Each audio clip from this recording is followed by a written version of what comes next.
Hello বন্ধুরা, তো সবাইকে শুভ সকাল। দেখো আজকের আমরা সকাল সকাল সবাই রেডি হয়ে বেরিয়ে পড়েছি। আজকের আমরা যাচ্ছি বড় কাছারি। আমার দিদির একটা মানসিক আছে, তো ওরা গণ্ডি কাটবে। আমার দিদি ও দিদির মেয়েই দেখো, তো ওরা রেডি হয়ে গেছে। বড় কাছারি পৌঁছে গিয়ে ওরা আমার ছেলেকে কি সুন্দর সাজিয়ে দুজনে দিদির মেয়ে কোলে নিয়ে দাঁড়িয়ে রয়েছে। পাশে আমার দিদি। এখানে আমার দিদির মেয়ে এখন আমার ছেলেকে ভালো করে টিপ দিয়ে সাজিয়ে নিচ্ছে সুন্দর করে।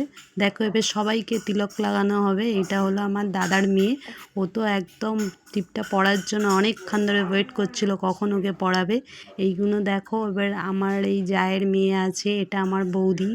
আমার দাদা, এটা আমার বৌদি। আর তার পাশে আমার বৌদি, আমার দাদার মেয়ে দাঁড়িয়ে রয়েছে। পাশে আমার মেয়ে দেখছে আবার ওর মামিকে। ও পড়ার জন্য খুব এক্সাইটমেন্ট যে এই টিপটা পড়বে। সবাই লাইন দিয়ে ভিড় করে ওনার কাছে দাঁড়িয়েছে। সবাইকে তিলক লাগানো হবে একে একে। কেন এটা খুবই সুন্দর লাগছে। আমরা ঢুকেই যখন সবাইয়ের কপালে এই টিপটা দেখেছি, খুবই সুন্দর লাগছে। আগে বড় কাছারিতে এরকম কোনো টিপ দেওয়া হতো না, এটা নতুন দেখছি। কেন আমি অনেক বছর পর বড় কাছারি গেলাম। তখন বড় কাছারিটা অবশ্যই এরকম ছিলই না। তখন সব মাটির দোকানপত্র, বেড়ার, তারপর অনেক বড় বড় এরিয়া নিয়েছিল। এখন সব পাকা দোকান হয়ে গেছে। সুন্দর সুন্দর বেশ মানে দোকানপাট তৈরি হয়ে গেছে। মানে লাস্ট আমি গেছি আমার দাদার মেয়ের এতে পুজো দিতে। তো আজ আমার দিদির একটা মানত ছিল। দিদি আর ওর দিদির মেয়ে ওরা গণ্ডি কাটে বলে এবার আমাকেও টিপটা লাগিয়ে দিল। এবার আমার দিদি প্রসাদ কেনার এদিকে রেডি করছে। ওরা পুজো দিতে যাবে মন্দিরে, গণ্ডি কাটবে। দিদির মেয়ে তাড়াতাড়ি বলছে অনেক লেট হয়ে গেছে, তাড়াতাড়ি নিয়ে নাও দোকান থেকে জিনিসপত্র বলে কিনে নিল ওরা ডালা। এদিকে আমরা পুকুর ঘাটে চলে এসেছি। এসে দেখো ভয় পাচ্ছে যে ডুব দেবো কি দেবো না। এইদিকে আমার দিদি বলছে বেশি দূর যাস না বলে ওর পেছনটা ধরেছে, এই ডুব মেরেছে। ঠান্ডা জলটা খুবই সুন্দর। আমারও খুব ইচ্ছা করছিল যে একটু স্নান করলে ভালো হতো, কিন্তু না, তখন ওই দিনকার খুব বৃষ্টিও হয়েছে, তো ওয়েদারটা ঠান্ডাও ছিল। সবাই দাঁড়িয়ে একটু দেখছে ঘাটে, খুবই সুন্দর লাগছে পুকুরটা দেখে। এত পরিষ্কার জল যে সবাইয়েরই ইচ্ছা করবে এই পুকুরে নেমে স্নান করতে। স্নান টান করে দিদি আরে চলে এসে ঘাটে যে সতী সাবিত্রীর যে মূর্তি রাখা থাকে ওখানে সিঁদুর পরাতে হয়। যে সধবা বউরা থাকে ওনাকে সিঁদুর পরিয়ে নিজেদের নোয়ায় ও স্মৃতিতে ওই সিঁদুরটা পরে যত বিবাহিত বউরা আর কি। তো এখানে ঘর করে এবার এখান থেকে ওরা গুন্ডি দেওয়া স্টার্ট করবে। বাবার মন্দির অবধি যাবে সবাই। এখান থেকে আমরা প্রণাম করে নিলাম।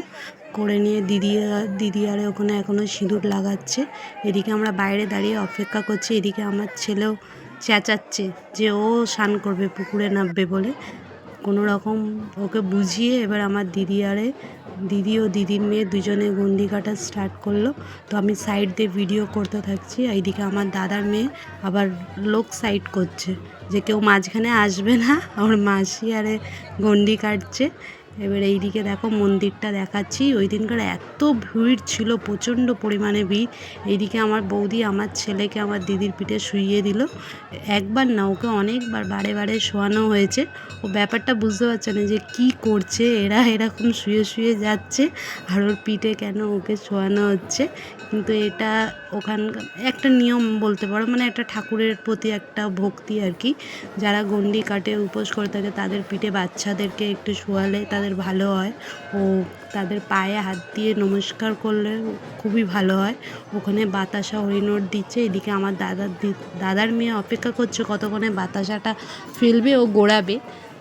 কিন্তু এত বৃষ্টি হয়েছে, পুরো নিচটা জল কাদা ভর্তি, সব হেঁটে যাচ্ছে। তো ওকে আমি বারণ করছিলাম।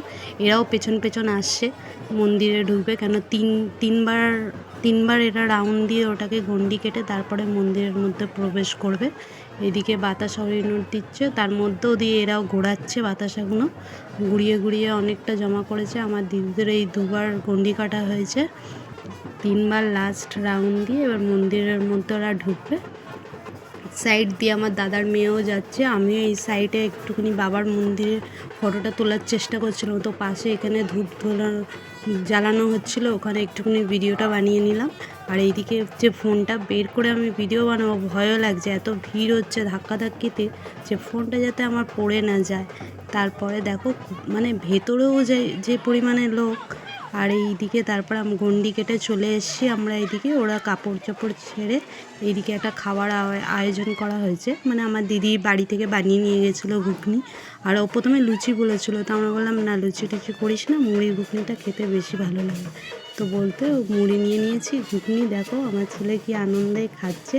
আর এইদিকে আমার বাড়ির মেয়েরাও, আমার সব জায়ের মেয়েরা কি সুন্দর বসে সব লাইন দিয়ে খাচ্ছে। পাশে আমার মেয়ে, ও বলছে আমার মুড়ি ঘুগনিটা ঠিক ভালো লাগছে না, ঘুগনির টেস্টটা। কিন্তু দিদি বানিয়েছে তাড়াহুড়ো করে সকালে, তো ভালোই লাগছে। অনেক সকাল সকাল উঠে করেছে, যাই হোক। দেখো তারপরে একটা সেলফি তুলে নিয়েছি আমরা একটু সবাই মিলে। খুব মজা করেছি আজকের দিনটা, খুবই আনন্দ করেছি। মানে অনেক দিন পর গিয়ে বাবার দর্শন পেয়েছি। এবার আমরা বাড়ি ফিরবো আর কি, খাওয়া দাওয়াও শেষ হয়ে গেছে। এবার আমরা গাড়িতে উঠে গেছি, এবার আমরা বাড়ির দিকে ফিরছি খুব মজা করতে করতে। কেন সকালে আসার সময় বৃষ্টি হচ্ছিল বলে ওপর দিয়ে প্লাস্টিক ঘেরা ছিল, তো আমরা কেউ দাঁড়িয়ে আসতে পারিনি, এই মজাটা পাইনি। এবার ফেরার সময় ওই প্লাস্টিকটা খুলে দিয়েছে, বৃষ্টিটাও হচ্ছে না।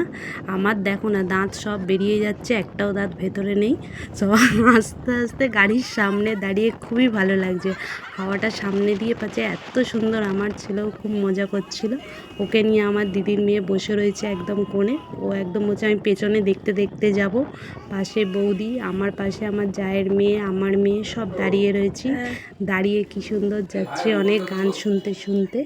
এইদিকে দেখো এরা ডান্সও করা শুরু করেছে। আমি আমার ছোট ব্লুটুথ বক্সটা নিয়ে গেছি, ওটাই বাজছে, ওটাই একটু কোমর টোমর হেলিয়ে দুলিয়ে নিচ্ছে। আমার দাদার মেয়ে তো ও নাচতে এত পছন্দ করে যে কি বলবো, গান বাজলেই ও আর চুপ করে দাঁড়িয়ে থাকবে না। এদিকে আমার বৌদি একটু ভিডিও বানিয়ে নিচ্ছে, যে তোমরা একটু ডান্স করো, আমি বসে বসে একটু ভিডিও বানিয়ে নিই। আমি একটু দাঁড়িয়ে একটু কোমর হেলাচ্ছি, আমার মেয়েও নাচছে। সবাই খুবই মজা করলাম আজকের বাবা বড় কাছারি। অনেক বছর পর গিয়ে আজকে বাবার দর্শন পেয়েছি, মানে অনেক বাধার পরিক্রম করে তবে কি আমরা আজকের বাবার কাছে পৌঁছেছি। এই পুজোটা অনেক দিন আগেই দেওয়ার কথা ছিল, কিন্তু আমারই একটু অসুবিধার জন্য দিদিকে বারবার বলে ওটা পিছিয়ে দিলাম। দেখো নাচতে নাচতে গাড়ি একবার করে ব্রেক মারছে, আর এরা হেলে হেলে গাড়ির মধ্যে পড়ে যাচ্ছে। তবুও নাচা ছাড়বো না। আমরা এই করে করে মজা করে করে বাড়ির দিকে ফিরে যাচ্ছি আস্তে আস্তে। সবাই চলো বন্ধুরা, আজকের ভিডিওটা এই অবধিই শেষ করছি। তো আমার এই ভিডিওটা তোমাদের যদি ভালো লেগে থাকে তো আমার চ্যানেলকে একটু সাবস্ক্রাইব, লাইক ও কমেন্ট করতে ভুলবে না। আমার চ্যানেলের নাম হলো শম্পা হাজরা। একটু তোমরা আমাকে একটু সাপোর্ট করো, তাহলে এইভাবে আমি আরও অনেক ভিডিও তোমাদের দিতে থাকবো। আমি রেগুলারই হয়তো ভিডিও ছাড়ি না, কিন্তু যদি আমি তোমাদের সাপোর্ট পাই তো আমি এরকম ভিডিও করতে চাই। মানে আমারও ইচ্ছা করে আমি এরকম ভিডিও করে করে ছাড়ি, কিন্তু হয়তো সময়ের অভাবে ভিডিও বানাতে পারি না। তো একটু বন্ধুরা সঙ্গে থেকো, সাথে থেকো, এটাই চাই। টাটা।